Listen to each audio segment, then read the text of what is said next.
دفاعی تجزیہ کار ڈاکٹر قمر چیمہ نے ہمیں اس وقت جوائن کیا ہے، ان سے بات کریں گے۔ ڈاکٹر صاحب شکریہ آپ کے وقت کا۔ انتہائی مربوط حکمت عملی رہی، بہت احتیاط برتی گئی، یہ آپریشن کیا گیا وانا میں جو حملہ کیا خارجیوں نے، تمام اساتذہ تمام کیڈٹس کو بحفاظت ریسکیو کر لیا گیا ہے، اور بتایا جا رہا ہے کہ اب جو ہے جامع طریقے سے اس آپریشن کو حتمی انجام تک پہنچایا جائے گا۔ خراج تحسین کی مستحق ہیں ہماری فورسز بلا شبہ، جس طریقے سے اس آپریشن کو سر انجام دیا گیا۔ جی بہت شکریہ۔ دیکھیں یہ بہت بڑی تعداد میں تقریباً 500-600 لوگ تھے جن کو اس انداز سے جو ہے وہ بچایا گیا ہے۔ میں سمجھتا ہوں بڑی زبردست قسم کی پروفیشنلزم ہے، اور بیسیکلی تو یہ جو بزدل دہشت گرد ہیں یہ تو آئے تھے ایک اور APS کرنے، یہ تو آئے تھے کہ پاکستان کے جو بچے ہیں ان کو اسکول کالجز سے دور کیا جائے۔ خود تو یہ مدرسوں میں ہوتے ہیں، خود تو ان کا تعلیم سے کوئی تعلق نہیں ہے، خود تو یہ تکفیری سوچ سے تعلق رکھتے ہیں، نہ انہوں نے کوئی ماڈرن ایجوکیشن لی ہے، نہ ان کو دنیا میں معذرت چاہتا ہوں، نہ ان کو دنیا میں اس چیز کا اندازہ ہے کہ دنیا کے ساتھ روابط کیسے رکھتے ہیں، انگیج کیسے کرتے ہیں، ماڈرن تعلیمات کیا ہیں، اور ان اسکول کالجز اور ان جو کیڈٹس کی جو ہے انہی کے ہاتھ میں پاکستان کا مستقبل ہے۔ تو میں سمجھتا ہوں کہ پاکستان کی لا انفورسمنٹ ایجنسیز نے ایک بہت بڑا آپریشن یہ جو ہوا،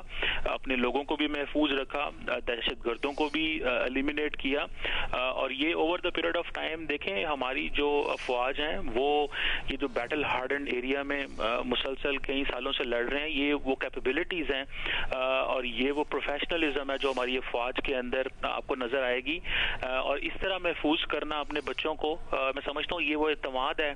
پاکستانی بچوں کو۔ آج پاکستانی جو مائیں ہماری اور جو ان بچوں کے پیرنٹس ہیں وہ کتنے مطمئن محسوس کر رہے ہیں کہ ہمارا مستقبل اس ملک کا اپنی افواج کے ہاتھ میں ہے، اور وہ کس طرح پاکستان کے بچوں کو محفوظ کر رہے ہیں۔ اور میں دوسری طرف یہ بھی سمجھتا ہوں کہ جیسے یہ ایک اور APS کرنے آئے تھے، یہ اور پاکستان کے بچوں کو ڈسکریج کرنے آئے تھے کہ اسکول میں نہ جانا، کالجز میں نہ جانا، تم یہ جو تعلیم ہے اس کا کوئی نہیں ہے، کیونکہ آپ کو پتہ ہے کہ یہ جتنی بھی ماڈرن ایجوکیشن ہے یہ اس کے خلاف ہیں، یہ جتنی بھی پروگریسو ایجوکیشن ہے، جس ایجوکیشن سے ہم science, technology, computer studies, STEM subjects پڑھتے ہیں، یہ ان کو ان کالجز اور اس ایجوکیشن کا نہیں پتہ ان دہشت گردوں کو۔ یہ تو سمجھتے ہیں کہ یہ تو ہمیں بھی کفار سمجھتے ہیں، ان کو تو اس چیز کا اندازہ ہی نہیں ہے کہ یہ تعلیم حاصل کر کے ہی ہم دنیا کے اندر مقام حاصل کر سکتے ہیں، اور پاکستانی جو بچے جو یونیورسٹیز کالجز میں جا رہے ہیں وہ کس طرح دنیا میں اپنا نام پیدا کر رہے ہیں۔ اور میں سمجھتا ہوں یہ ایک بہت زبردست ایک آپریشن ہوا جس سے ایک کانفیڈنس گیا ہے بچوں کی طرف، پیرنٹس کی طرف، اور ابو آل اوور آل ایک میسج گیا ہے دہشت گردوں کو کہ وہ پاکستان کے اسکول کالجز کو جو سمجھتے ہیں کہ وہ لوگوں کو ڈسکریج کر سکیں گے، وہ ڈسکریج کبھی نہیں کر سکیں گے۔ ہمیں پتہ ہے کہ ہم نے اپنے ملک کے بچوں کو کیسے محفوظ کرنا ہے، ہمیں اپنے لوگوں کو کیسے محفوظ کرنا ہے۔ آج انہوں نے، اور آپ کو پتہ ہے یہ سویلین ٹارگٹس کو ڈھونڈتے ہیں، یہ ان آرمڈ لوگوں کو ڈھونڈتے ہیں تاکہ یہ خوف و ہراس پھیلا سکیں، اور یہ ایک دیکھیں نیا طریقہ ہے کہ آپ معصوم لوگوں کو پکڑیں اور پھر عوام اور معاشرے کے اندر پینک پھیلانے کی کوشش کریں۔ دیکھیں پاکستان نے 90,000 کے قریب دہشت گردی کی جنگ میں جانیں دی ہیں، اور یہ جو جانیں دی گئی ہیں یہ دنیا اور اس خطے کے امن کے لیے دی گئی ہیں، اور دنیا اس کی بڑی قدر کرتی ہے ہماری۔ ابھی ریسنٹلی امریکہ ہو، آپ کو یاد ہوگا ڈونلڈ ٹرمپ صاحب نے، اور پوری دنیا تعریف کرتی ہے پاکستان کی دہشت گردی کی جنگ میں جو ہماری کنٹریبیوشن ہے، ہماری عوام کی، ہمارے لوگوں کی، ہماری لا انفورسمنٹ کی۔ تو میں سمجھتا ہوں کہ یہ جو چیز ہے، یہ اس چیز کو ہمیں دیکھنا ہے کہ یہ کبھی ہمیں ڈرا نہیں سکتے، اور ہماری جو کنٹریبیوشن ہے وہ رہے گی اس خطے میں، اس خطے کو پرامن بنانے کے لیے۔ میں سمجھتا ہوں کہ تمام عالم اسلام کو، مسلمان ممالک کو ایک ایفرٹ کرنی چاہیے کہ ہمیں افغانستان کے اندر، اور افغانستان کے اندر جو رجیم ہے اس کو اکاؤنٹیبل ٹھہرانا چاہیے کہ وہ ان دہشت گرد گروپوں کو پناہ نہ دے، وہ ان خارجیوں کو پناہ نہ دے۔ دیکھیں مسلمانوں کو اس چیز کو سمجھنا ہوگا کہ یہ نہیں ممکن ہو سکتا کہ ایک ملک جو ہے وہ دہشت گرد گروپوں کو پناہ دے، اور وہ جو گروپ ہیں وہ دوسرے ملک پاکستان پہ حملہ کریں۔ آج پاکستان ہے تو کل کوئی اور ملک ہو سکتا ہے۔ دیکھیں سب سے امپورٹنٹ چیز یہ ہے کہ یہ جو گروپ افغانستان کے اندر موجود ہیں یہ ٹرانس نیشنل ٹیررزم